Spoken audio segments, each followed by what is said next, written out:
होय चाल ना कुठे शिमल्याला फिरायला जाऊ ना. शिमल्याला जाऊ तर वावरात कोण जाईन? चाल ग, पटापट. लग्न झालं तेव्हाच तेच ऐकू राहिली. निर घर न वावर एखादी अनपड केला असता तर कुठं महिन्यात एखादी वेळेस फिरायला तर नेलं असतं. पाहू राहिले तो. होय भाऊजी काऊन टेन्शन मध्ये आहे?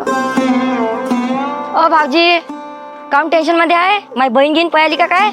बहीण पळाली असती चालून गेलं असतं, पण यंदा जो मी हे पयाटी पेरली ना त्याच्यात बोंड लयच कमी लागले. आता समजून नाही राहिलं काय करावं.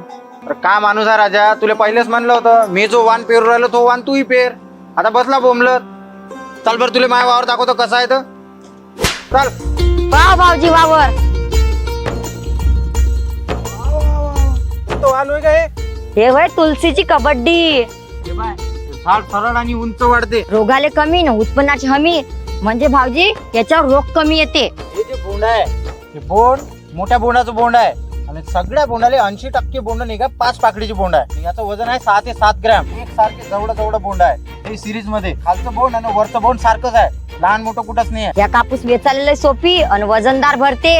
उत्पन्न दिवाळीच्या आत लक्ष्मी घरात. हे जे तुळशीचं कबड्डी वाहन आहे ते कोणत्याही वातावरणात आणि कोणत्याही जमिनीत हमखास उत्पादन देणार आहे. यावेळेस तरी त्या गलती केली पण पुढच्या वेळेस लक्षात ठेवजो आणि तुळशीचं कबड्डी हेच वाहन लावजो. समजलं? हा.